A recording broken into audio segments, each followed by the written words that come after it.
Let's talk about something we all know way too well. You've got that one big, important thing on your to-do list, but suddenly you find yourself with an urgent need to alphabetize your spice drawer. We have all been there.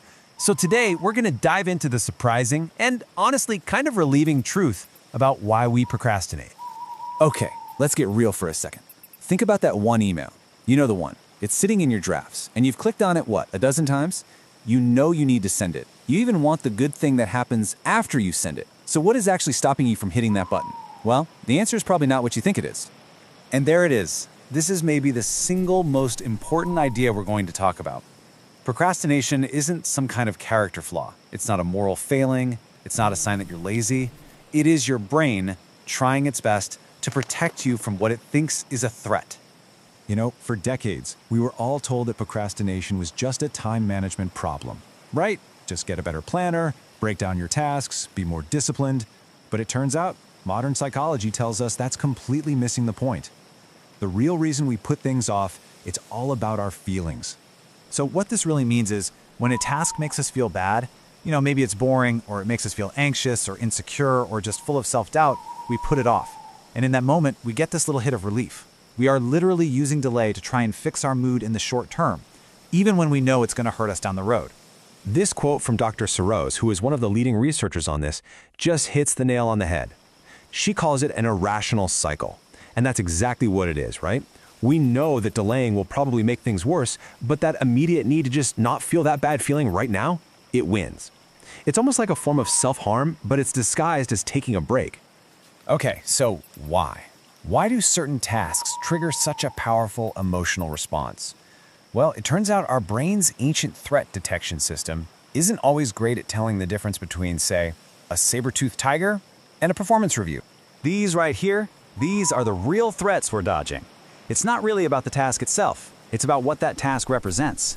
For our nervous system, being judged or rejected by our tribe can feel like a genuine threat to our survival. So when we're facing a task where our identity or our reputation feels like it's on the line, our brain just slams on the emergency brake. And this diagram shows that trap in action. Let's walk through it. See, it all starts with some unhelpful belief, like, I have to do this perfectly. That thought immediately kicks up some discomfort. So to dodge that bad feeling, we procrastinate. And for a second, relief. But that's followed almost immediately by guilt and stress. So the next time we approach that task, it's now loaded with even more negative feelings, which makes us even more likely to avoid it. It's a perfect vicious cycle. So here's the crucial part. Your emotional brain, specifically a little part called the amygdala, basically hijacks your rational brain. It sees the task as a threat, and it screams, "Get me out of here now." That feeling of relief you get when you close the document and open up social media, that's your amygdala winning the battle, prioritizing that immediate comfort over your own long-term success. Okay, so if this is an emotional problem, how in the world do we solve it? Well, it's not with more willpower or by being harder on ourselves. The way out of this trap is to actually change our emotional response to the task. And that starts with a surprisingly gentle approach. This right here is the whole game. Beating yourself up for procrastinating just adds another layer of shame and stress to the pile, which ironically only increases your urge to avoid the task even more. The research is clear. People who practice self-compassion, who treat themselves with a bit of kindness when they mess up, are actually less likely to procrastinate in the future.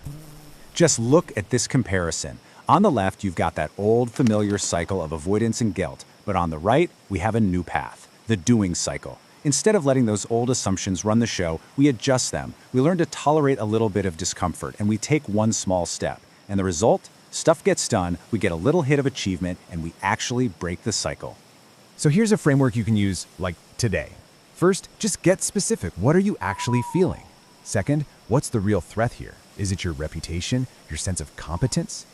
Third, make the first step ridiculously small. I mean, not write the report, but open a new document and give it a title. And finally, and this is a big one, reward yourself for the act of starting. Acknowledge that just showing up was the hard part. And if shrinking the task still feels like too much, try this. It's called the 5-minute promise. You just tell yourself you're going to work on the task for 5 minutes. That's it. Anyone can do 5 minutes of anything, right? It's so unthreatening that it just slides right past your brain's alarm system.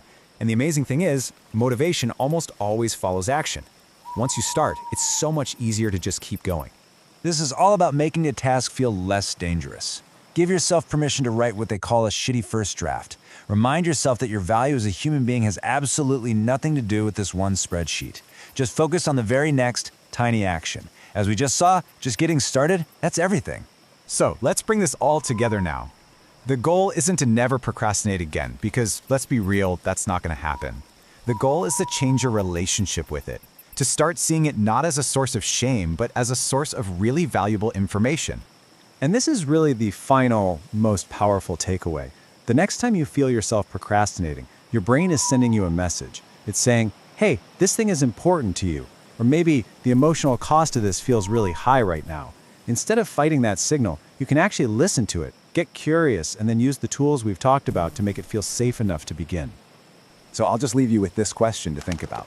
In our own lives, in our own work, how often do we disguise our emotional avoidance with these professional-sounding words like strategy or prioritization? The day we stop waiting to feel ready is the day we get our momentum back. Thanks for joining me for this explainer.